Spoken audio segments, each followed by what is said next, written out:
নমস্কার বন্ধুরা, সকলকে আমার চ্যানেলে স্বাগত। মহিলাদের বিয়ের পর পিতার সম্পত্তির উপর অধিকার নিয়ে অতি সম্প্রতি সুপ্রিম কোর্ট একটি অত্যন্ত গুরুত্বপূর্ণ রায় বা নির্দেশ প্রদান করেছে। সুপ্রিম কোর্টের এই নতুন রায় বা নির্দেশের ফলে মহিলাদের সম্পত্তির উপর অধিকার নিয়ে আগের যে নিয়মটি ছিল সেই নিয়মের বেশ কিছু পরিবর্তন আনা হয়েছে। বর্তমানে সুপ্রিম কোর্টের রায় অনুযায়ী একজন মহিলা তার পিতার সম্পত্তির উপর কতটুকু দাবি জানাতে পারবে, বা কোন কোন ক্ষেত্রে পিতার সম্পত্তির উপর দাবি জানাতে পারবে না, বা কোন কোন ক্ষেত্রে মহিলার তুলনায় তার ভাই বা দাদার দাবিকে অধিক গুরুত্ব দেওয়া হবে, সকল কিছু আজকে ভিডিওতে বিস্তারিতভাবে আলোচনা করব। ভিডিওটি সকলের জন্য অত্যন্ত গুরুত্বপূর্ণ, তাই প্রথম থেকে শেষ পর্যন্ত অবশ্যই ধৈর্য সহকারে দেখুন এবং ভালো লেগে থাকলে অবশ্যই একটি লাইক করুন এবং সকলের সঙ্গে শেয়ার করুন। আর সেই সাথে এই চ্যানেলে যদি প্রথমবার হয়ে থাকেন এই রকমের ইনফরমেটিভ ভিডিও আরো দেখার জন্য যারা এখনো পর্যন্ত চ্যানেলটিকে সাবস্ক্রাইব করেননি তারা অবশ্যই চ্যানেলটিকে সাবস্ক্রাইব করে নিতে ভুলবেন না। তাহলে চলুন আমরা বিস্তারিত দেখে নিই। আমাদের দেশে এখনো একটি সামাজিক প্রথা বিদ্যমান, যে প্রথা অনুসারে কন্যা সন্তানের বিবাহের পর সেই বিবাহিত কন্যা সন্তান অনেক ক্ষেত্রে সামাজিক কারণে বাবার সম্পত্তির উপর দাবি জানাতে পারেন না, বা অনেক ক্ষেত্রে বাপের বাড়ির লোকের সাথে সম্পর্ক ছিন্ন হওয়ার ভয়ে তিনি দাবি জানান না। কিন্তু আইন কি বলছে, কোন কোন ক্ষেত্রে কন্যারা বাবার সম্পত্তির উপর দাবি জানাতে পারেন আর কোন কোন ক্ষেত্রে কন্যারা বাবার সম্পত্তির উপর দাবি জানাতে পারেন না, আমরা সকল কিছুই এক এক করে জেনে নেব। প্রথমে আমরা জানব হিন্দু কন্যা উত্তরাধিকারী আইন সম্পর্কে এবং এরপরে আমরা জানব মুসলিম কন্যা উত্তরাধিকারী আইন সম্পর্কে। হিন্দু কন্যা উত্তরাধিকারী আইন 1956, যেটা সংশোধন হয়েছিল 2005 সালে, এবং এই 2005 সালে হিন্দু কন্যা উত্তরাধিকারী আইনে স্পষ্ট বলা হয় কন্যাদের পৈতৃক সম্পত্তির সমান অধিকার আছে পুত্র সন্তানের মতো। অর্থাৎ কন্যারা চাইলেই বাবার মৃত্যুর পর বাবার সমস্ত সম্পত্তির উপর দাবি জানাতে পারে। এক্ষেত্রে ক্লাস 1 উত্তরাধিকারী নিয়ম প্রযোজ্য হবে। ক্লাস 1 উত্তরাধিকারী নিয়ম বলতে এক্ষেত্রে মৃত ব্যক্তির স্ত্রী, পুত্র এবং কন্যারা সকলে সমস্ত সম্পত্তির সমান সমান অংশ পাবেন।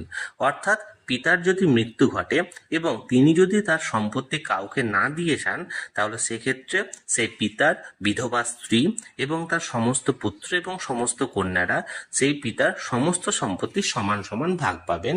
এটা হিন্দু উত্তরাধিকারী আইন 1956, যেটা সংশোধন হয়েছিল 2005, সেই 2005-এ স্পষ্ট উল্লেখ করা আছে। এবার আমরা জানবো কোন কোন ক্ষেত্রে পিতার মৃত্যুর পর কন্যা সন্তানরা বাবার সম্পত্তির উপর দাবি জানাতে পারবেন না।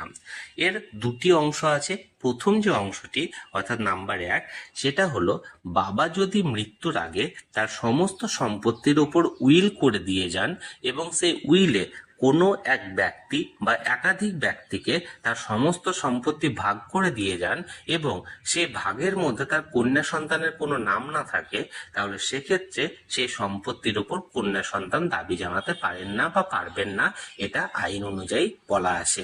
এবার যদি সেই কন্যা সন্তানকে কিছু অংশ অর্থাৎ কিছু পরিমাণ শেয়ার দিয়ে যাওয়া হয়, তাহলে সেক্ষেত্রে সেই কন্যা সন্তানকে ওই শেয়ার নিয়েই সন্তুষ্ট থাকতে হবে।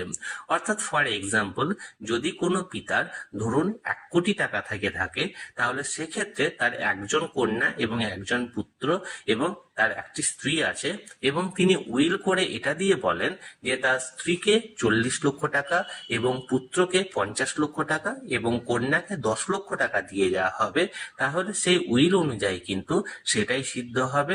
এক্ষেত্রে সেই কন্যা সমান 3 ভাগের 1 ভাগ অর্থাৎ 33,33,000 টাকা পাওয়ার যোগ্য হলেও তাকে শুধুমাত্র 10 লক্ষ টাকা নিয়ে সন্তুষ্ট থাকতে হবে, এবং এক্ষেত্রে আইনত তিনি আর কিছু করতে পারেন না। এবার এক্ষেত্রেও আর একটি বিষয় রয়েছে, সেটি হলো পিতা শুধুমাত্র তার নিজের অর্জিত সম্পত্তির ওপরই উইল করে কোনো এক ব্যক্তি বা একাধিক ব্যক্তিকে শেয়ার দিতে পারেন, কিন্তু তার উত্তরাধিকারী সূত্রে প্রাপ্ত সম্পত্তির ওপর তিনি এক ব্যক্তি বা একাধিক ব্যক্তিকে তিনি ইচ্ছা মতো শেয়ার করতে পারেন না। অর্থাৎ অর্জিত সম্পত্তি বলতে এখানে বোঝায় পিতা জীবদ্দশায় নিজের রোজগার থেকে যে সমস্ত টাকা পয়সা জমিয়েছেন বা যে সমস্ত সম্পত্তি কিনেছেন, সেগুলি তিনি চাইলে কোনো এক ব্যক্তি, ধরুন এক্ষেত্রে পুত্র সন্তানকে দিয়ে যেতে পারেন এবং এক্ষেত্রে কন্যা সন্তানকে বঞ্চিত রাখতে পারেন। কিন্তু তিনি বাপ ঠাকুরদার কাছ থেকে যে প্রপার্টি পেয়েছেন বা যে বাড়ি বা যে জায়গা পেয়েছেন বা যে টাকা পয়সা পেয়েছেন, সেটি শুধুমাত্র তিনি তার কন্যা সন্তানকে বঞ্চিত রেখে মানে পুত্র সন্তানের নামে উইল করে যেতে পারেন না। এক্ষেত্রে কন্যা সন্তানের একটি লিগ্যাল রাইট রয়েছে, তিনি চাইলে কিন্তু সেই উইলের উপর কন্টেস্ট করতে পারেন এবং নিজের দাবি আদায় করতে পারেন। এবার যে দ্বিতীয় কারণটি রয়েছে, যে কারণটির উপর ভিত্তি করে ভাগের ক্ষেত্রে কন্যা সন্তানের থেকে পুত্র সন্তানকে অধিক গুরুত্ব দেওয়া হবে, সেটি নিয়ে আমরা আলোচনা করব। এক্ষেত্রে ধরুন কোন কন্যা সন্তানের বিবাহ হয়ে গেছে এবং তিনি বর্তমানে শ্বশুর বাড়িতেই রয়েছেন এবং স্বামী সন্তান নিয়ে সুখেই আছেন। এবার এক্ষেত্রে যদি সেই পিতার কোনো একটি বসত বাড়ি থেকে থাকে এবং সেই বসত বাড়িতে সেই পিতার কোনো পুত্র সন্তান বা একাধিক সন্তানেরা বসবাস করেন, অর্থাৎ সেই কন্যার কোনো ভাই বা দাদারা বসবাস করেন, তাহলে সেক্ষেত্রে সেই বসত বাড়ির ভাগের ওপর কন্যা সন্তানরা যদি দাবি জানান, তাহলে সেক্ষেত্রে সেই দাবিতে কিন্তু কন্যা সন্তানের থেকে পুত্র সন্তানের অধিক গুরুত্ব আছে, এটাই বিবেচনা করা হবে। অর্থাৎ এক্ষেত্রে কন্যা সন্তানরা কিন্তু বসত বাড়ির ভাগের ওপর কখনো দাবি জানাতে পারেন না, বা দাবি জানালে এখানে গুরুত্বটা কম থাকবে যতদিন পর্যন্ত তার পুত্র সন্তানরা, অর্থাৎ সেই কন্যা সন্তানের ভাই বা দাদারা সেই বাড়িতে বসবাস করছেন ততদিন পর্যন্ত। এবার আমরা জানবো সঠিক উত্তরাধিকারী কারা। অর্থাৎ কোনো এক ব্যক্তি যদি উইল না করে মারা গিয়ে থাকেন, তাহলে তার সমস্ত সম্পত্তি বা প্রপার্টি কারা কারা ভাগ পাবেন। এক্ষেত্রে উত্তরাধিকারী নির্ণয়ের ক্ষেত্রে দুটি ক্লাস রয়েছে, একটি হলো ক্লাস 1 ক্যাটাগরি এবং অপরটি হলো ক্লাস 2 ক্যাটাগরি। ক্লাস 1 ক্যাটাগরির মধ্যে পড়ছে সে মৃত ব্যক্তির স্ত্রী, পুত্র, কন্যা এবং মাতা, অর্থাৎ সে মৃত ব্যক্তির যাবতীয় সম্পত্তি এই উত্তরাধিকারী গণের মধ্যে সমান ভাগে ভাগ করে দেওয়া হবে। এবার আমরা জানবো ক্লাস 2 ক্যাটাগরির উত্তরাধিকারীদের ব্যাপারে। ক্লাস 2 ক্যাটাগরির উত্তরাধিকারী তখনই খোঁজা হবে যদি ক্লাস 1 ক্যাটাগরির কোনো উত্তরাধিকারী সে মৃত ব্যক্তি না থেকে থাকে। অর্থাৎ সে মৃত ব্যক্তি যদি অবিবাহিত থাকেন, অর্থাৎ তার কোনো স্ত্রী, পুত্র, কন্যা নেই এবং তার মাতাও বর্তমানে পরলোক গমন করেছেন, তাহলে সেক্ষেত্রে ক্লাস 2 ক্যাটাগরির উত্তরাধিকারী খোঁজা হবে সেই মৃত ব্যক্তির সম্পত্তি ভাগের ক্ষেত্রে। এবং এই ক্লাস 2 ক্যাটাগরির উত্তরাধিকারীদের মধ্যে পড়ছে সে মৃত ব্যক্তির কোনো ভাই, কোনো বোন বা তার নাতি নাতনি, সেটা তার নিজেরই হোক বা তার ভাই বা বোনের সম্পর্কেরই হোক। অর্থাৎ এই সমস্ত ক্যাটাগরির যে সমস্ত উত্তরাধিকারী আছেন তারা পড়বেন ক্লাস 2 ক্যাটাগরির মধ্যে। তাহলে বন্ধুরা, আমরা এখানে হিন্দু কন্যা উত্তরাধিকারী আইন সম্পর্কে বিস্তারিতভাবে আলোচনা করলাম। এই নিয়ে যদি কোনো আপনাদের প্রশ্ন থাকে অবশ্যই কমেন্ট করে জানাতে পারেন। এবার আমরা জানবো মুসলিম কন্যা উত্তরাধিকারী আইন সম্পর্কে, অর্থাৎ daughters property right according to Muslim law কি বলছে। দেখুন এখানে মুসলিম ল অনুযায়ী রাইট অফ ফিমেলস কি বলা হয়েছে দেখুন, Muslim does not create any distinction between the right of men and women. On the death of their ancestor, nothing can prevent both girl and boy child to become the legal heir of inheritable property. However, it is generally found that the quantum of the share of a female heir is half of that of the male heirs.